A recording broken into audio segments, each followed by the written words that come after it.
Hello, I'm Jeremy, and we're going to talk about the Second Amendment, gun rights. What does it all really mean? Over here, we've got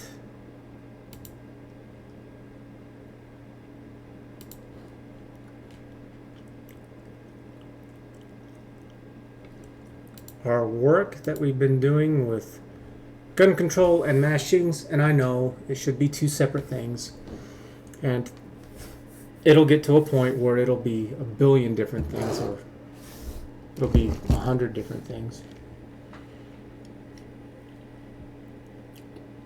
But that's what it's going to take, so that we stop wasting our time with these pointless conversations, because it's already been worked on, that we have the answer.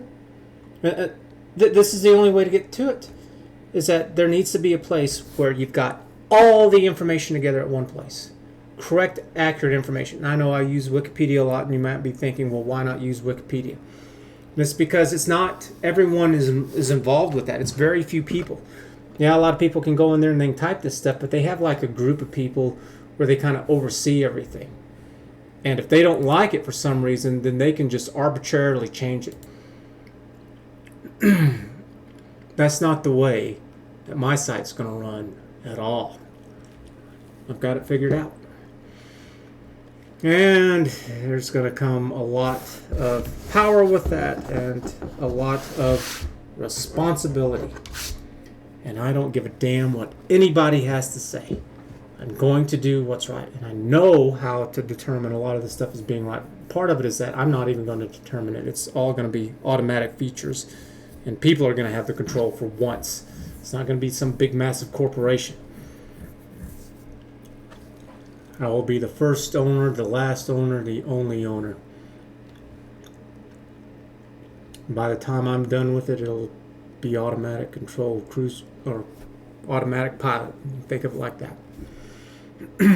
So if you like what I'm doing, if you don't want to be lied to, you want all this stupid nonsense to be resolved once and for all, or you just like it, you enjoy getting a kick out of me, like, subscribe, thumbs up, do whatever you need to do so that the algorithm knows.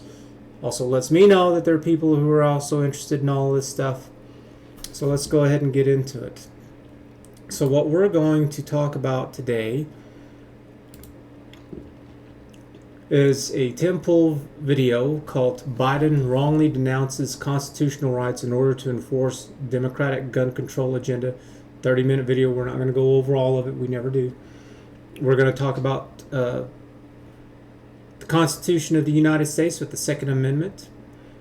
We're going to talk a little bit about the history. We're going to watch a video from Vox, or at least little clips from it, because we have to have both sides, because I'm not here to change anyone's mind. I'm just here to show that there are lies being told and there's no accountability for it. And I know a way to do it where it's not a big thing, but it's definitely enough where it's going to make people have to get in line, that they're going to have to shape up. I got it worked out. I really do. And then the last video is a myth busting video from Steven Crowder. And if you don't know who Steven Crowder is, he's a bit of a news kind of guy and also comedian at the same time. So go in there expecting to laugh, and if you can't laugh, something's wrong, because he's probably a comedian first more than anything. So with Tim Pool on his video, let's get over to it. He is talking about how Joe Biden just flat out lied. That Joe Biden is telling the people that he can sign an executive order to pass gun control regulations. And it's like, no, he can't. For two reasons. One is the obvious with gun control. So before we get quite into that, let's define this. Let's know what it is. So the Constitution of the United States, Second Amendment reads, a well-regulated militia being necessary to the security of a free state, the right of the people to keep and bear arms shall not be infringed.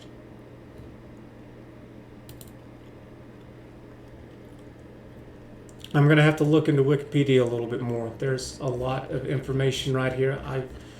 I've got an idea of this, and I'm not going to go over every last bit of it, but it goes into court cases and all this, and I hate hearing this crap of, well, the Constitution is a living, breathing document. It's like, no, it's not. It is a document. It is black and white. It doesn't change. It changes through amendments, not through your personal whims. I remember whenever I was in college, I think it was my history teacher. She said that. I kind of accepted it. It was like, it didn't quite make sense, but it was like, the Constitution is kind of special though, isn't it? It's powerful, it's unique. So I kind of accepted it, but I was still clever enough to realize, well, why? Why is this piece of paper different than any other pieces of paper? If this is a living, breathing document, then what about the living, breathing document that also says that you just can't go up and kill somebody or rape somebody or steal from somebody? What if those are living, breathing documents and we can just change those on a whim? That doesn't make any sense. Well, neither does this. So I hate that crap. It's not a living, breathing document. It's a dead, innate piece of paper.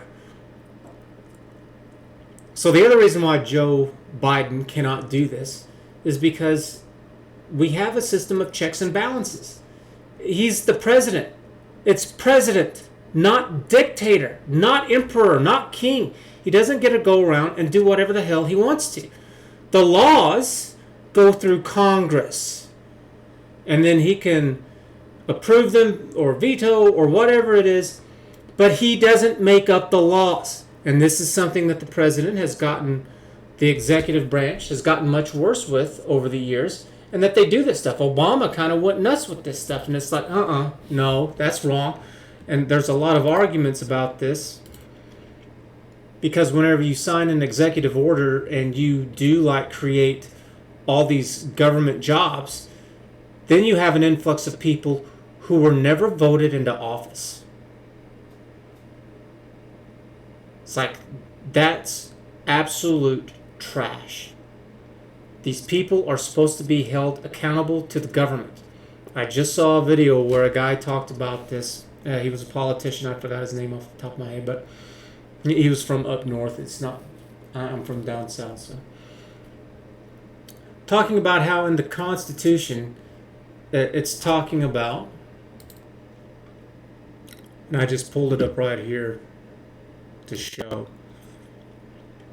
It says, we, the people of the United States, in order to form a more perfect union, establish justice, ensure domestic tranquility, provide for the common defense, promote the general welfare, and secure the blessings of liberty to ourselves and our prosperity, do ordain and establish this Constitution for the United States of America. It doesn't say we the government. It doesn't say we the politicians. It doesn't say we the senators, we the lobbyists, we the big business. It is we the people, to establish justice, to ensure domestic tranquility, kind of the general welfare. It's because specifically it's supposed to be handled by the states. That's why it's called the United States of America. It's not America the nation. It's not America the country. It's the United States of America, because we're in North America.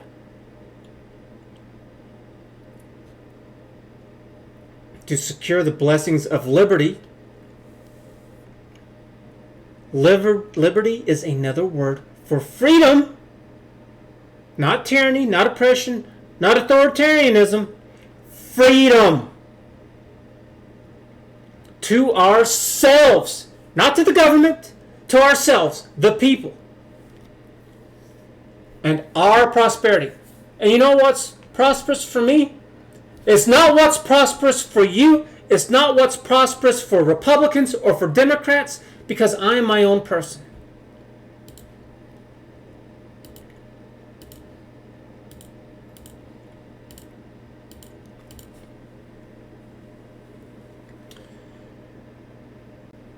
And what do we consider to be prosperous?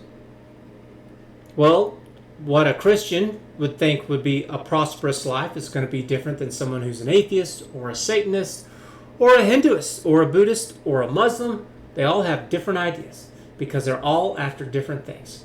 Who's right? I don't know. We're just all doing our best guess. And from my understanding, the only thing that the federal government is supposed to do is just have a few of these basic rights for all of us to live these free lives, to pursue what we think is correct, not to have anyone else telling us otherwise. And so Biden's just lying throughout this stupid thing. It's all this retard is doing. I don't understand how this fool is the president. So over here on this paper right here, on this notepad, if you remember from one of the previous videos, the definitions was not clearly defined on a mass shooting, but with this it is. So we have the Constitution of the United States, the Second Amendment. I'm going to change that up just a little bit. And this is a fact. This is exactly how it's defined, and I already read that.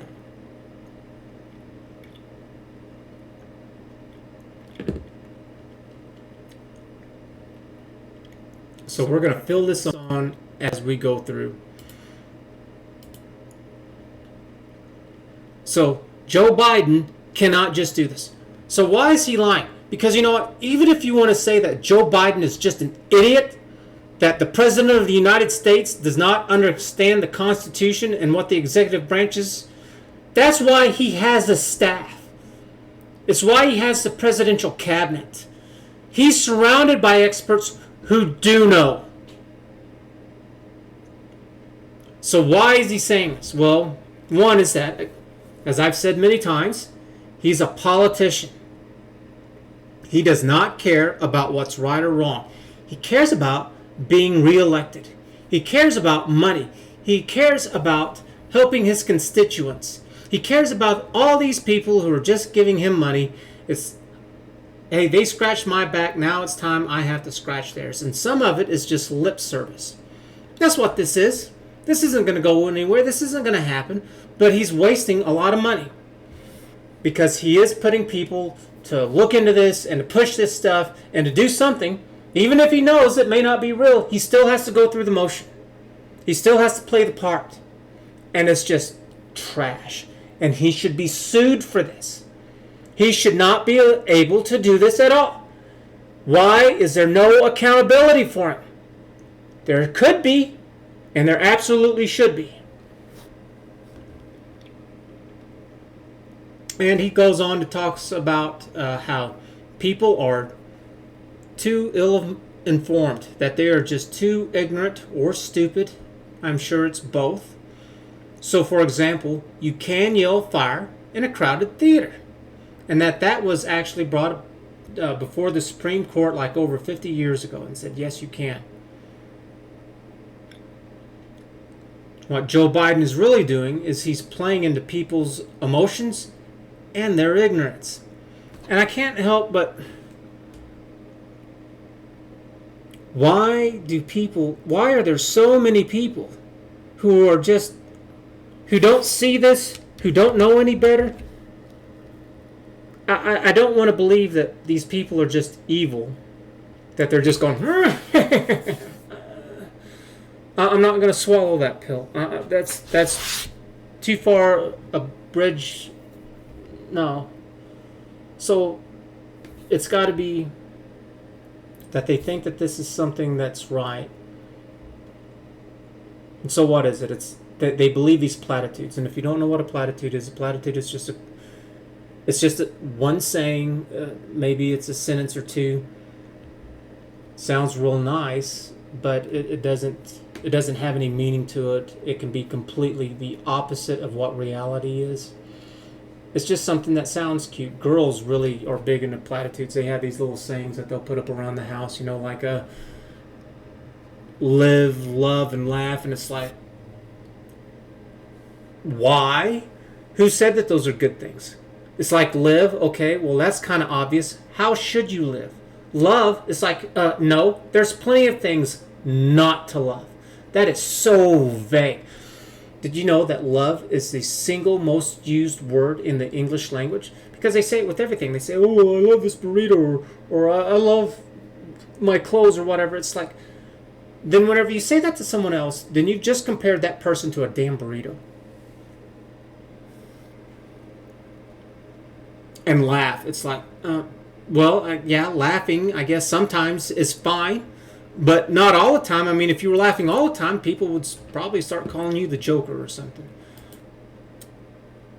And Tim also brings up how, yes, back in the day, people absolutely had cannons. They had large firearms. Merchant ships went around with cannons on them. They had cannons in towns. They had them all over the place. I mean, not too... Did you know that you can own a fighter jet? Straight up. You can buy fighter jets. You can also own a tank. Here's one. Arnold Schwarzenegger has a tank. I'll Google it. So here it is. He has a Patton. What is it specifically?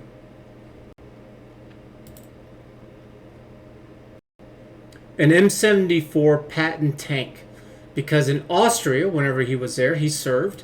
And this was the tank that he drove. And so he went out and he bought one. And so there he is over there with his glasses, driving over, looks like a car. There he is with Jay Leno. Jay Leno's a car guy. So just so that you know, the tank works. There he is again there with his glasses and his crew cut. Oh, ooh, can you see him? Oh, which one's Arnold? Probably the biggest guy in the back right there. It's kind of hard to tell because it's black and white and it's old, but Arnold isn't small, that's for sure. He's tall. Nothing says Merry Christmas like a tank. Huh. 331, I wonder why 331. Was that his tank that he had over there? Oh, there he is. Oh, look at him. Oh, yeah, that looks like him. Yeah, definitely see the resemblance there. Anyways, you can own a tank. Now, it's all fully functional except for one thing, and that's the gun, the turret. They've taken the parts out so you can't fire around. But it's like, why not? Well, what's there to be afraid of? Seriously, think about it. Who's going to be able to afford a tank? Only the rich. It's just like, who owned cannon back in the day? Only the rich. They're not cheap. You think a tank is cheap? Let's find out.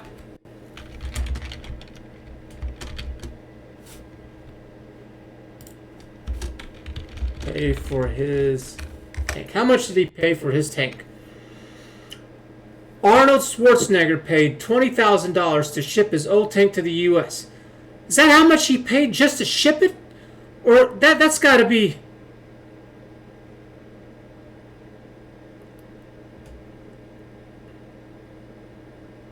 With permission in hand, all that was left for Schwarzenegger to do was pay the necessary $20,000 in fees to have it imported back to the U.S.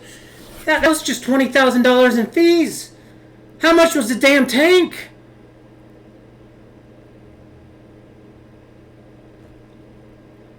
Not child support payments, man. Come on.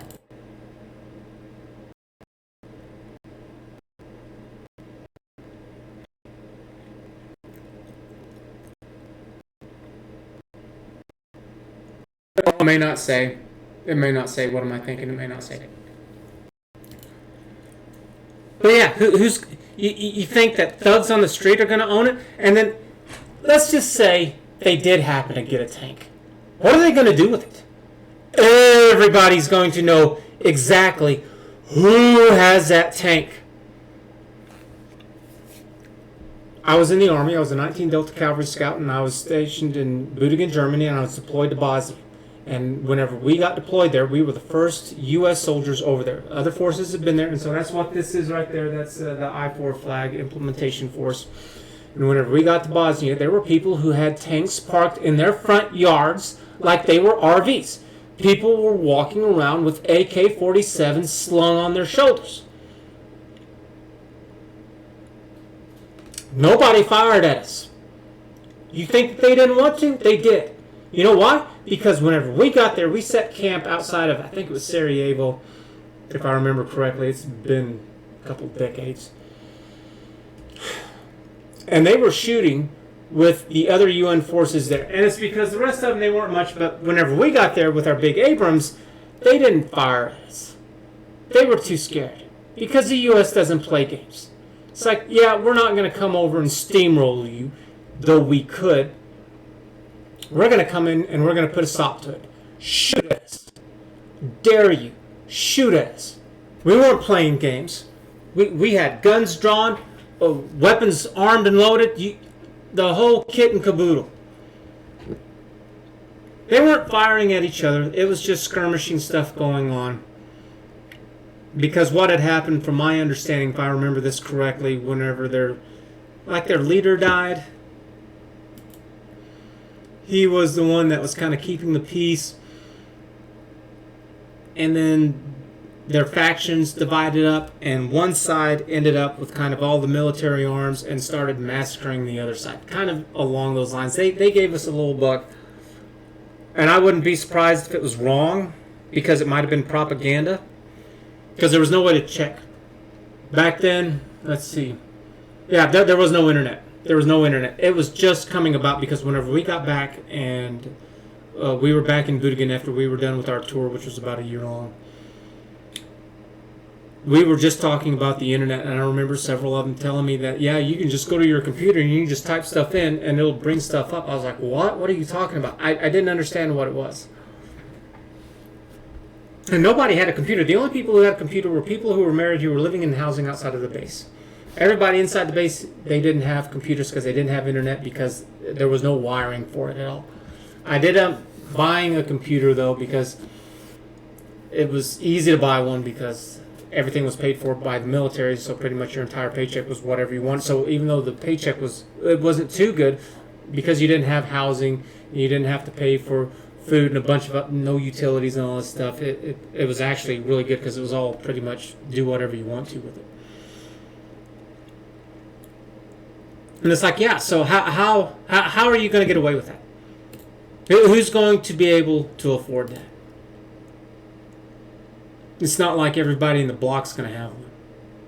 It's just like, who's all going to have a Hummer? It's like there's not a lot of people who have a Hummer. And a tank's definitely going to cost more. And it's going to be more expensive to maintain. The maintenance on that's going to be ridiculous. And Tim Pool, he talks about how, and I haven't heard anything about, well, I hear a little bit about this, but there are many laws in many states that are completely illegal against the Second Amendment. And so this is stuff, some of the things that I'm aware of is that there should be nothing illegal about having a silencer, about open carry or even conceal, that all that stuff is ridiculous. That it's like, no, you can do all that stuff. And besides, what would it matter? It's already illegal to murder. What does it matter? I do not care how people go about doing it. I care that they're doing it in the first place. And he's talking about how there are several cases that he says looks like are going to go up before the Supreme Court, where it may become legal all over, so that that no matter where you are in the U.S., you can open carry. And it's like, yes, that is absolutely positively. And there's one of these videos that we're going to show where it was in New York where they had one of these things, and he took it up to the courts and the judges, and they said, yep, this is completely illegal, and got it off the books. Every single politician who voted for that and tried to push that on through, where was their accountability for that? How were they allowed to lie? Why were they allowed to break the law? The highest law of the land. No wonder they lie. Because, so what? Who cares? We're just going to give lip service until our faces turn blue, I guess, because what does it matter? I don't understand, too, why so many people are just so ignorant or stupid as to why that this means that, yes, not just the militia owns it. And you know what the militia is? It's us. It's every last one of us. At a moment's notice, if we want to go and join the militia, we can. It's like, do you not understand what they just got through dealing with? That they were dealing with seceding from Britain. It was the militia who fought it. And you know who the militia were in the colonies? Farmers, ranchers, smiths, teachers. It was every Tom, Dick, and Harry that they could get a hold of. Just militia. And it was just them with their guns that they had at their homes. And they had all kinds of stuff.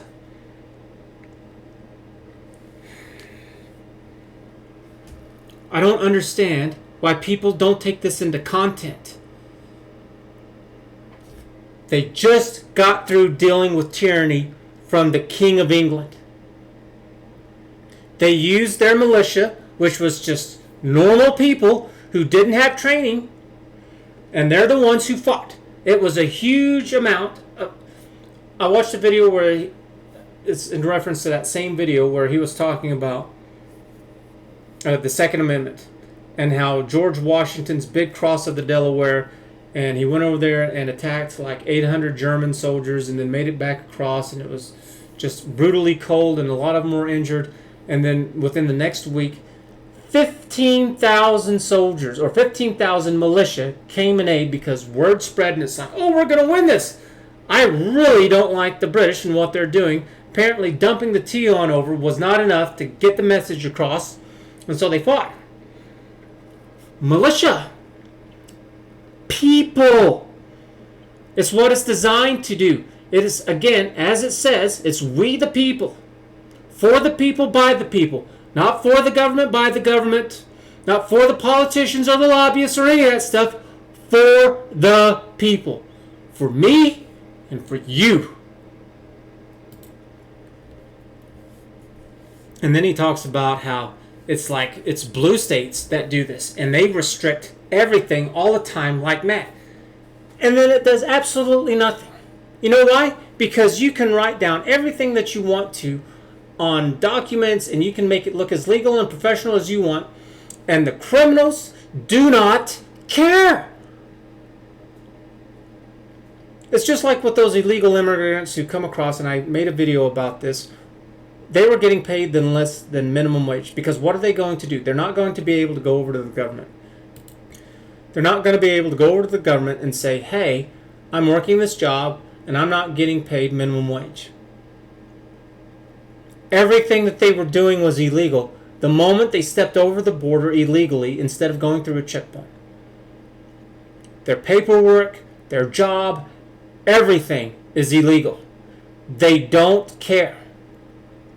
They care only in as far as to keep themselves out of the spotlight of the law. But other than that, they're going to do whatever they want to, because what do they care? They get caught, they're in trouble, and they're in trouble for a lot of things. Same thing with like gangs. I mean, they've got all kinds of weapons, they've got drugs and prostitution, and a whole slew of things going on. So what do they care? They don't care at all. How's that going to change them? So a little bit of information right here is that FBI report in 2019 shows that more people were killed by hands, fists, and feet than with rifles. I've heard this a billion times. Part of it is because people don't understand how fragile people are, and we see too many movies and they think that they can just go out and start hitting on somebody, and it's like, no, it doesn't take much. It's just like just knocking somebody out, they can just fall back and hit themselves in a way that kills them.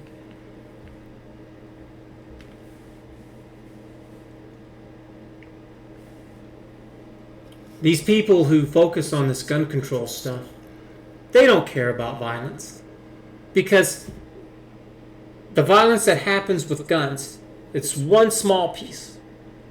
What about the people who have bombs and they do stabbings with knives and with swords and with blunt weapons and hammers and pots and pans, and they drown their kids in the tub water and they drive off roads and they run people over? What about all that other stuff? That's going to lead to results. Is whenever we look at all these people who are doing all these things, I don't care, not too much, by the means by which they did it. All right, so this person couldn't get a gun, so they used a car, or they used a knife, or whatever. That's why I really don't care that much. I care much more about these people. What's going on? And let's see what we can do to actually address it then. So the second video, link in the description down below, is from the History Channel. And it's titled, The Second Amendment, Firearms in the U.S. History. And he's talking about how there were Federalists and Anti-Federalists, federal rights versus state rights, in other words, and North militia versus South militias, because the South militias were also interested in excuse me, were more interested in keeping slaves, and so they had different reasons why they wanted their firearms, but they all wanted them because they just got through fighting with the British, or they were about to fight with the British. And it's like, well, yes, I mean, of course everybody had to be armed. And he talks about how that there is a federal army, but you're also supposed to have a state militia to be a check and balance against the federal forces. It's not supposed to be just federal. And it's like, that makes sense. The Constitution and the entire government is designed with all these checks and balances. It's like, that's exactly the way that I understand it. I mean, I could be wrong. I'm not going to say that anything that I've ever said is indicative to being 100% true. I'm completely open for adjustments, but I need proof. The Second Amendment was not primarily seen as an individual's right to bear arms for their own protection, but rather, as the writings of colonial thinkers like Noah Webster and Alexander Hamilton suggest, it was about enabling citizens to be part of a collective militia that would avert the use of the nation's military at home. And it's a good little segment. It talks about how these founding fathers used all this stuff as a balance between the two to be able to thwart the nation's military use at home. This isn't something that should be gumming up before the Supreme Court. We've already got this well established.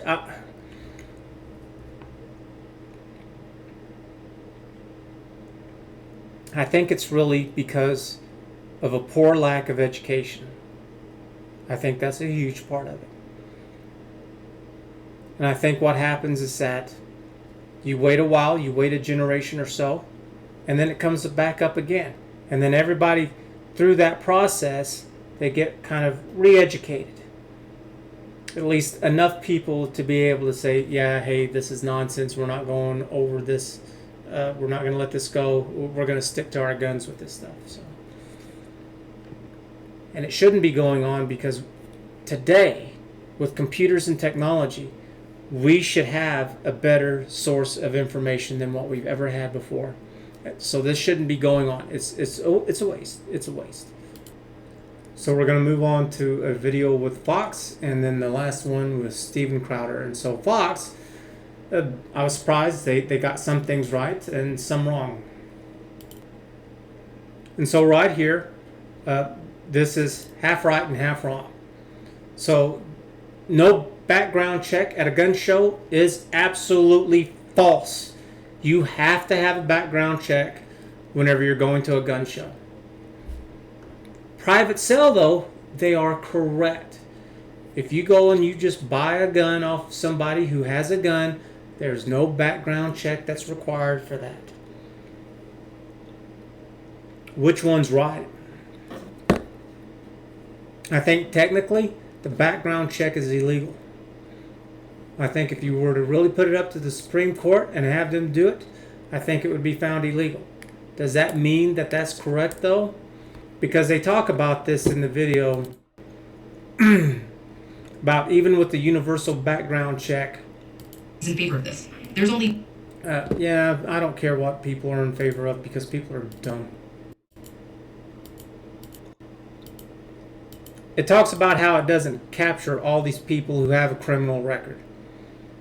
And that this wouldn't do anything to law-abiding ones. And so it's like, yeah, that's just lip service because you say that, but yeah, whatever.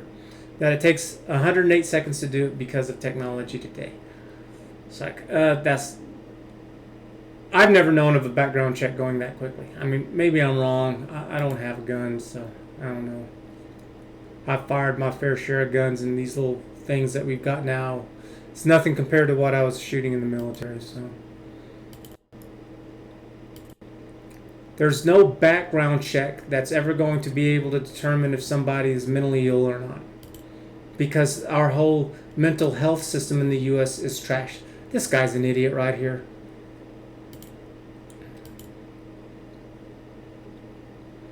And then it shows several instances, like in Texas, that the suspect's violent history was left out of the background check system. And I think this is the one with that Air Force officer that was in it, or enlisted soldier. And it's like, I remember that. That didn't have too long. 2017. Yeah, maybe that was it. There's... And they talk about a third person, too. And this person's kind of in the middle. And this is a person where... So this person is dangerous, and he's been caught for it. And so he's got a record. This guy is not dangerous, and he's never been caught because he hasn't done anything wrong. And then this guy... in the blue is a guy who's never done anything bad, but he's dangerous. And it's like they even contradict themselves. We're not talking like Minority Report with their precognition, pre-crime thing or whatever, but then that's exactly what they're talking about. It's like... This guy, who's also dangerous, but who doesn't have a record. Under a universal background check system, he could get a gun in 108 seconds. But there's another system that could prevent this. No, there's not. 12 states in D.C. have gone one step further and established a licensing system. How's it different? Well, here's how it works in Massachusetts. Before you ever go to a gun store, you first have to take a firearms safety course. What does that do? What does that do? What does firearm safety? Okay, so now they've learned how to not shoot themselves in the foot if they were really that stupid. But if they still want to go out and kill somebody because they're pissed off or they want to go rob a place, what does that have to do with it? That does nothing to teach you about your morals or your values. That means that if you happen to be a klutz, we'll help you with that a little bit. Then you have to go to the police department and submit an application. What does that have to do with anything too? Okay, so now they know who you are. So what? Whenever these people go out and they commit like these mass murders, they end up killing themselves in the end like 90% of the time. So what the hell does it have to matter? Well, it doesn't... References and give your fingerprints for a background check. What does that matter? What does it matter if you have references? What does it matter if you give a fingerprint for a background check? What does it matter? It doesn't do anything because they're still stupid here. Then not only is the FBI database checked, but all local law enforcement agencies, wherever you live, are directly contacted, along with... So what? And I tell you what, another problem is that anybody who has a felon can't buy a gun. So that means if you have absolutely nothing to do with any kind of violent thing, maybe you're a cat burglar and you went in at night, maybe you were going around and you were stealing parked cars, whatever. There's plenty of crimes. There's laws and laws of all these crimes where they have absolutely nothing to do with violence, but yet you can't go get a firearm? That's wrong. That's absolutely wrong. With the Department of Mental Health. That entire process in Massachusetts. You know what? And that Department of Mental Health is a joke. Because we have all these homeless people out there who have no business being out there on the streets. You want to be homeless? Fine. You go buy yourself some land without a house on it and you can be homeless that way. But that park or that bridge, it is not a shelter or a halfway house or some place for you to pitch up a tent and to camp out and to do whatever the hell you want to shoot up your drugs, to yell, or to do whatever the... No. You can take your ass on out here. I'm going to let it go. So yeah, because I know further into these videos they don't know, they don't care, and I've seen plenty of these people cuss. So yeah, whatever. This is just going to happen from time to time. I'll try to keep it under wraps. This usually takes about 3 weeks, and most people about... What does 3 weeks have to do with anything? What does 3 weeks have to do with anything? If they've grown up their whole lives and they've gotten to this point, what the hell is 3 weeks going to do? So we're almost done here. 97% pass.